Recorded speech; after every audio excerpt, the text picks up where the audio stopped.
You're listening to the Save the Date podcast, where we talk all things weddings, jewellery and romance. With love from Cullen Jewellery. Hello and welcome back to the Save the Date podcast. I'm Sheridan. And I'm Juliette, and we are so happy you're here. It is officially time to talk honeymoons, and I'm super excited about this because, let's be honest, who doesn't love a good holiday? But planning a wedding and a holiday in itself is super stressful, let alone when you're also trying to plan a wedding and trying to do both side by side. So we have, I guess, a few tips to try and help you through that process to make it a little bit easier and, just a bit less stressful throughout the whole process. So sit back, relax, and enjoy the ride. Let's get straight into it. So this might come as a little bit of a surprise, but I would start thinking about your honeymoon when you very first start planning your wedding. Because when you look at your wedding budget and what you're going to budget towards your wedding, you want to consider how much of that you'll be putting towards your honeymoon, or if you're going to have a completely separate budget for your honeymoon, especially if you have, say, a lot of people have their family members contributing to their wedding. Are they going to also be contributing to the honeymoon, or is that just going to be purely you and your partner?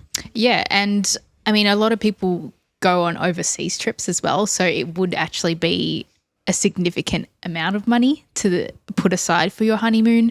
Potentially you could even factor in, if you're not going to go on your honeymoon straight away, you could factor in the fact that you will probably get a good sum of money as gifts for your wedding. So then that maybe can become your honeymoon fund.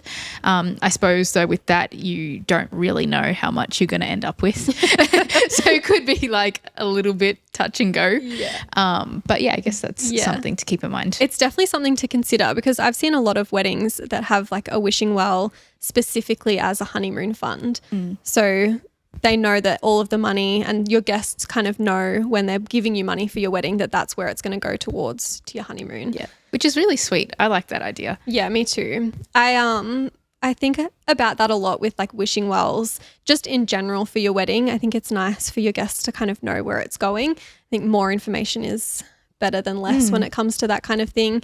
Even I've seen people do like a wishing well for renovations to their house, and they had a website, this particular couple, that was like towards the kitchen, towards the honeymoon. You could kind of pick where you wanted your specific money to go. That's cute. Which I think is really nice. And if you were doing something like that, you could also have a honeymoon fund too. And I feel like that also kind of just makes the gift a little bit more personal on the giver's end, because I know there's nothing like giving an actual gift to someone. Like sometimes it is really nice, instead of just handing over cash, it's like nice to give a physical gift. Whereas I feel like if the couple kind of identifies that like, oh no, this is going towards the honeymoon, or this is going towards something in our house, it kind of it makes it more physical, even though it's just a cash gift, which I think is really, I don't know, it just makes it a little it makes nicer. it a little bit less like, when you would get money from like your grandma or something, or an auntie on your birthday, you'd open the card and have to pretend the money's not there.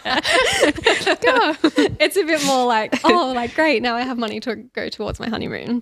And then something else that you kind of want to think about at this stage as well is, what are your non-negotiables?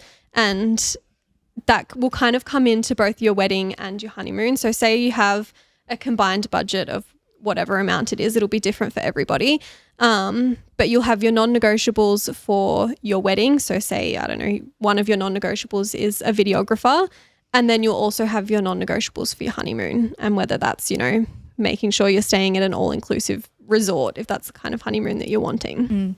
Yeah, and I think that's going to be a really good place to start with determining your budget for the honeymoon as well. Like, going back to like things that you absolutely want for your honeymoon, and that'll start to give you a rough idea of how much money you'll need from the start, which is a really good idea, because there's obviously going to be a pretty big difference if you stay more local, if you're going overseas, if you're going to go straight away, if you're going to wait a couple months, all those things kind of come into play. So starting off really early and determining your non-negotiables, your budget, all that from the start is going to be handy. Yeah, perfect. And I guess that kind of leads us into our next point, which is to actually decide with your partner what kind of honeymoon that you want. Because obviously everyone likes different holidays.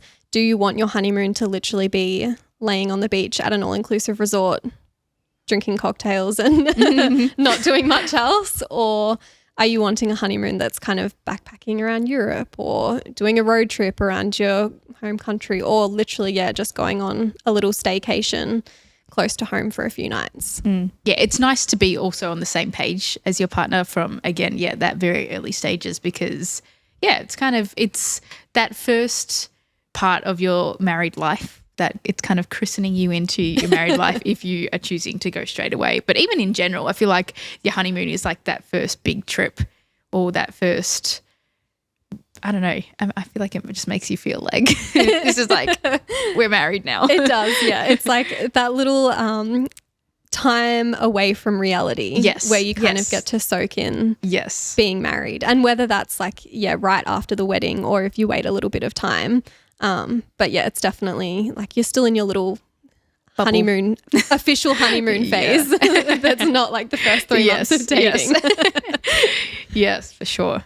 So yeah, thinking about what kind of honeymoon that you want is really important in this planning process, because say you're wanting like a Euro summer for your honeymoon, but your wedding is in Australian summer, they're opposite. Yes, you're going to have to wait. So you're going to 6 months. have to wait 6 months before you can actually go on your Euro summer. And is that something that's really important to you, to have your honeymoon and your wedding really close together?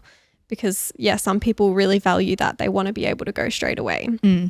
And I think as well, if you are going to have that little bit of time in between your wedding and your honeymoon, try and just do like a couple of nights away straight after the wedding, whether it's like staying, at your venue, if your venue has accommodation, or staying close to your venue, just so that you do have that time after the wedding just to soak up, that the planning process is over. And I agree. And even just to like relax after, because I feel like maybe the lead up to your wedding could be a little bit stressful, and there's a lot going on with the planning and making sure everything is how you want it.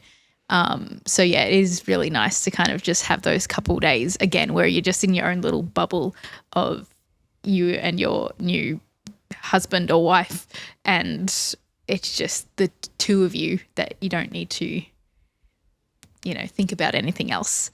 And then if you wanted to go on your major honeymoon later on, it's really nice. I think something, at least for me, this would have been really a good plan, is if you do plan to kind of go somewhere later and I guess take the honeymoon planning outside of your wedding completely, try and book something. Because the last thing you want is to kind of, it gets to 3 months later and you're kind of over it. The honeymoon isn't as important anymore and you end up not doing anything. Because that's kind of like where me and my husband are at now. We went on a little staycay for a few nights straight after the wedding, which was perfect. Like it was the perfect little mini moon, I like to call it, where we just got to soak up being married. But we had definitely planned to later in the year go and do something, honeymoon. a little bit, more proper. And it just never really happened. Never came around. Because, life just gets in the way. Yes. And I was even going to say like taking time off work and planning that ahead of time is also something to think about. Like, whether you're going on a 4 or 5 week trip overseas, or if you're doing something more local, whatever it may be, if you know you're going to need that time off, that's also something you want to plan ahead for, because you obviously need to, usually with honeymoons, or a lot of the time we see them be slightly longer than the average holiday, because people just really want to take advantage, and it's almost like the trip of the lifetime. Like this is the time to go all out, where they are away for slightly longer than normal. I know a lot of companies put a limit on like 4 weeks is like the normal, or like I know where my sister works, usually they don't let people go for more than 4 weeks at a time, even if they've got enough annual leave, just because they don't want people out of the office for that long. But they do make exceptions for important holidays like your honeymoon and stuff. So if you're wanting to do more like 5 to 6 or even more, it's probably something you want to be letting your employer know as soon as possible. Yeah, definitely. And especially if like, I know a lot of people will take leave leading up to the wedding as well. So if you're wanting to have, like a 5-week full on holiday for your honeymoon and take off 2 weeks before the wedding so that you can, de-stress and not be thinking about work at that time as well, then kind of making sure your employer knows Plenty of notice is very, very important. Yeah. Now I am curious, what is your dream honeymoon? Oh, definitely. It has to be Europe. Yeah. I think, and just going through all those like cutesy little like French towns and Italian, like off the beaten track, all of that. Definitely like sun. I just want to sit in the sun, cocktails, Europe. I think that's probably love. Hot weather for me every time. Yeah. I think the snow holidays and the cold holidays I think are cool. I'd love to do that at some point, but not for the honeymoon. Not the time. I want to lay in the sun all day. Yeah, I totally get that. I'm the same. Yeah. But I don't know. I'm torn because part of me would want to do like a Maldives. Oh yeah. Like stay in That's one of true, those actually, little cabin things over the water and just literally, all-inclusive resort, like not really have to do anything. But I know that myself and my husband would get bored. That's true, yeah. We are not that great. Well, I'm okay at like staying still and like not really doing anything, reading my book in the sun, but he has to be kind of doing something. Which maybe in that case you could do like 1 week of that maybe at the very end of the holiday and then spend the rest traveling around. Yeah. Sightseeing or whatnot. Yeah, it's definitely hard. That was our plan when we were saying we were going to plan a honeymoon was do like a week somewhere just relaxing and then a week somewhere kind of where we could, I guess, do more adventuring, moving around, going on hikes and things like that. And like I said, it just didn't get planned. It's never too late. It is never too late. First anniversary. I was just going to say our first anniversary is coming up. So something else that I would recommend with your honeymoon, even if you are going straight after the wedding, I would recommend having like a day or two after the actual wedding before you leave. Absolutely. Absolutely. Because I can't think of anything worse than having to pack for a honeymoon while also having to pack everything for the wedding. Like there's so many things that you don't want to forget on your wedding day.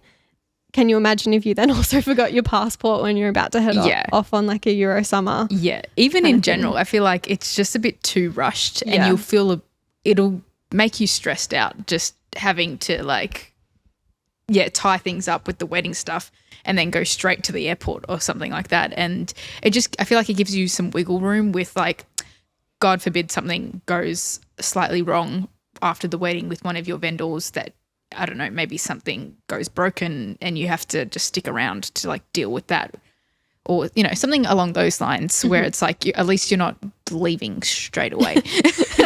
You've got to at least a day or two to just, you're still around. If anything needs your attention straight after the wedding, it's like you're still here. Yeah. Just like in general, being able to go home, pack all of your things, wash the things that you've worn for the past few days if you're wanting to take them for the wedding. And also, like we were talking about it being the first time that you're like together and married, spending like those first few hours on a plane or like on a long car ride is like maybe just not the best thing. So if you can have a couple of days right after the wedding where you just like relax, take in the moment and then jet off on your beautiful honeymoon, I think that just would make everything so much easier. Yeah, absolutely. Even if you're hungover. No one wants to be on a plane after the wedding.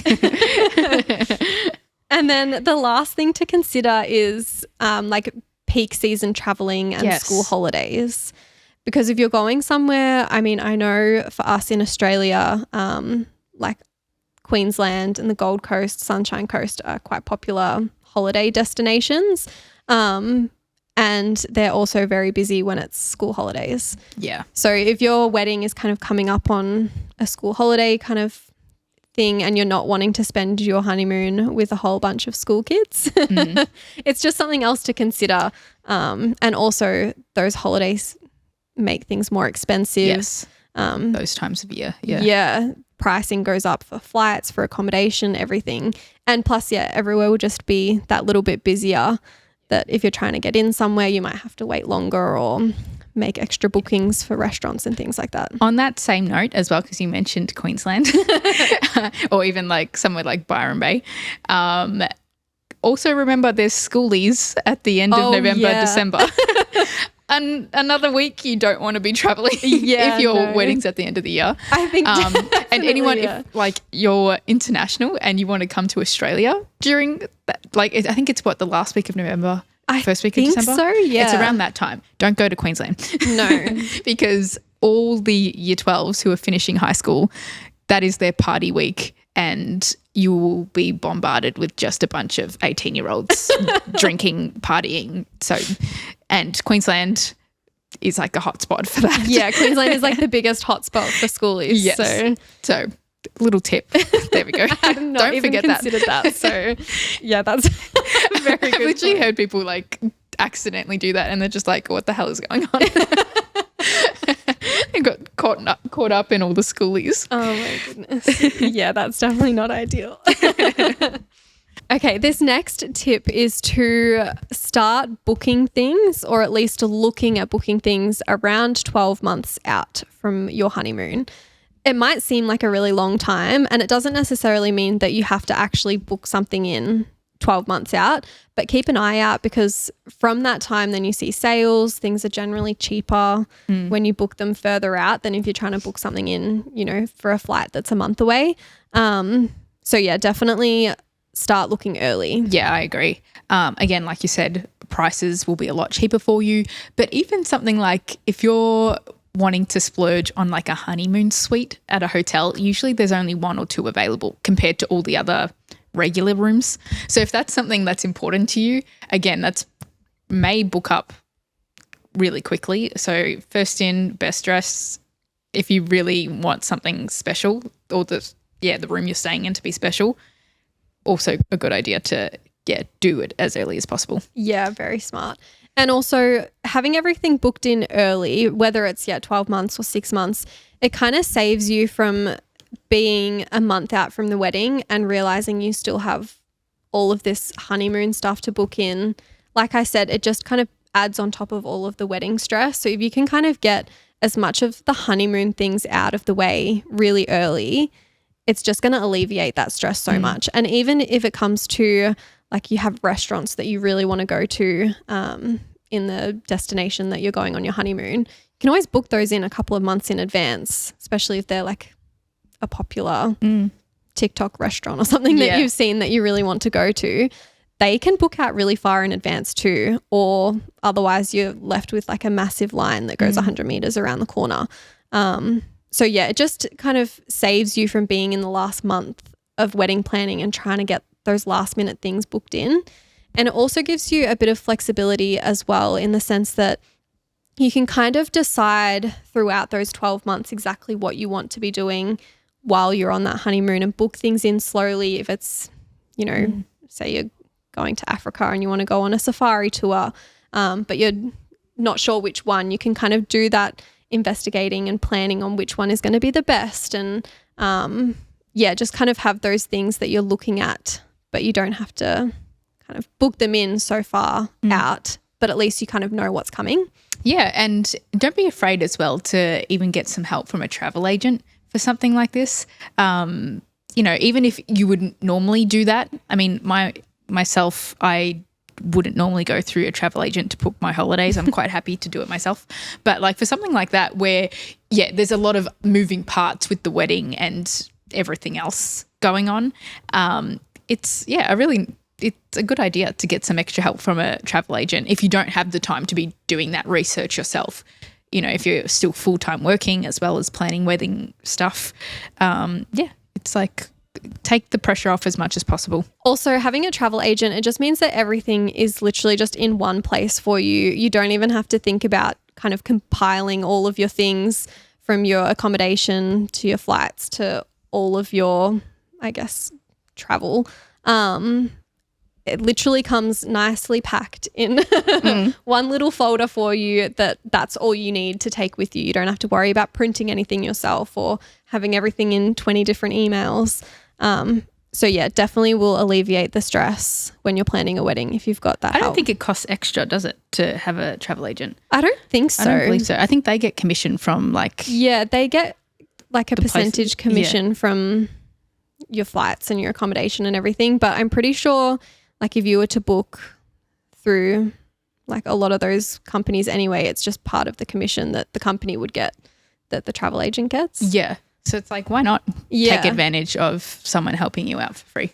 Yeah, I've used a travel agent both times I went to Europe, and it just makes things so much easier because, yeah, they do all of the hard work for you. You don't have to think about any of it. And like I said, everything's just in one place. So you just keep your little flight center. And that's all you need. Your flight center pouch, and that's literally all you need for the whole time you're away. It's great. Stress-free. One more thing that I would kind of suggest on this, I guess, money saving kind of theme is in all of your booking notes, just put that you're going on your honeymoon. Don't expect anything necessarily to come from it. You might get, you know, a bottle of champagne on your bed when you get there, but like that doesn't hurt really. Yeah. And try and milk those upgrades. Try and milk the upgrades. Yeah, because you never know. Like if you put that you're going on your honeymoon and for whatever reason their honeymoon suite is available, not booked out and it's available, they might upgrade you. You never know. Yeah. And I'm sure all of us would be absolutely happy to take one of those that upgrade. Even just little like cute things, like even at restaurants, they bring out those little like desserts. Yeah. Like a little free dessert. Yeah. How do you Or even if it's like, oh, here's a glass of champagne like on the house. Yeah. It's just like, live it up. Live it up. And if nothing happens, oh well, it doesn't matter. Exactly. At least you try. They're not going to like judge you or anything for it. I'm sure that they get that all the time. They would get like, it's my birthday or it's our honeymoon or it's our anniversary so often that like it literally doesn't hurt. No. You might just get a little bonus out of it. Yeah. I like that. That's a good tip. Yeah. So the main thing I think to remember with your honeymoon is it's essentially just another excuse to celebrate your marriage.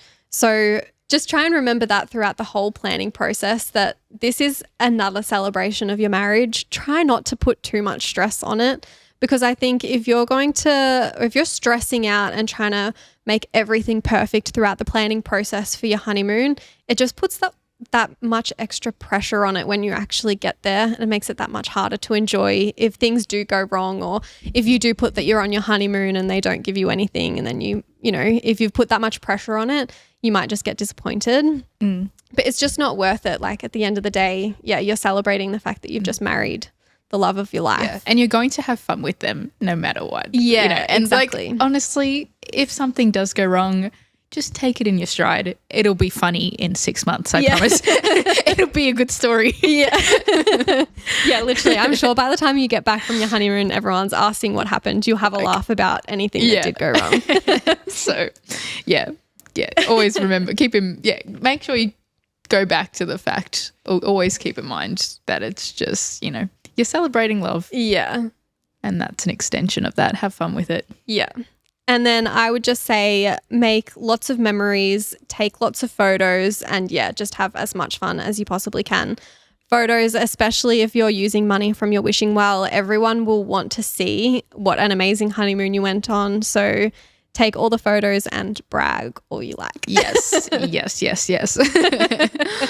And then also do as many things outside of your comfort zone as you can. Whether it doesn't have to be like skydiving.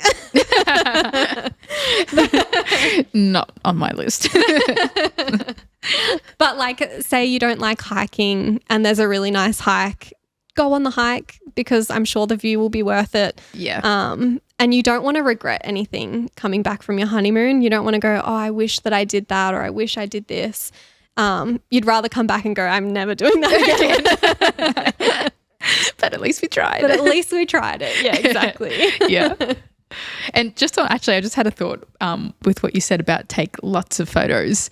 It's also a really cute idea because obviously these days most people are taking photos on their phone and you don't really get a chance to look back on those photos that often because you're not really going to sit and scroll through your camera roll that often. So something like my family does this with just our family holidays, but I've also seen other people do this for a bunch of different occasions and stuff. But they make one of those coffee table photo books. Yes. With their photos from that holiday or, from your honeymoon. And it's such a cute idea to, come home and create one of those books that you can have easy access to for people to come over to your house and they can see the photos from your honeymoon.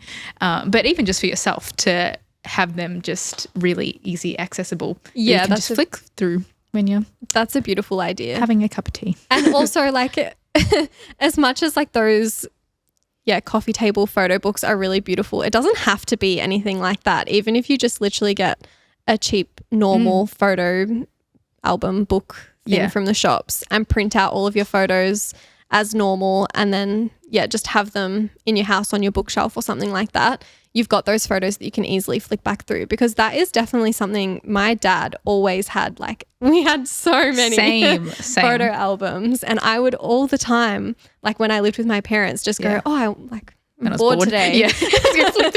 Let's flick through some of the photos from when I was 5. Yeah. And we just don't have that anymore. So that's a really great tip for anything in general, for your wedding too. I don't have any printed photos of my wedding yet.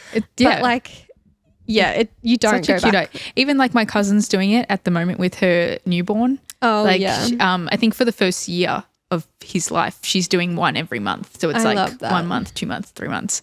And even, something like that. It's so cute that she can just easily flick through some of her favorite photos from each moment in time. So across the board, they're such a good idea. Yeah. And like, you're not going to always have the same phone with all the same photos. Eventually they're going to end up like on a hard drive or, I don't know, in the cloud. Or if something happens to your phone, this was like quite a few years ago. I lost a bunch of my photos because my phone just died, which was really sad. Yeah. It wasn't anything important in the photos. It was probably just me going out with friends. But it would be devastating if it was your honeymoon. Oh, yeah, absolutely. But you definitely don't look back at photos on your phone from that long ago as much as you would look at physical photos. So that's a really great tip. Take lots of photos and print a photo book or a photo album when you get home. Mm-hmm. Beautiful. Thank you so much for joining us for this episode of the Save the Date podcast. We hope you learned something new, and if you're currently planning your wedding, congratulations, good luck, and have fun. If you enjoyed today's episode, make sure you follow, subscribe, and leave us a review wherever it is you're listening. Make sure you come and connect with us on our socials at the Save the Date podcast and our Facebook group, the Save the Date community. We hope you have a wonderful day or night, and we will be back with another episode next week. Bye. Bye.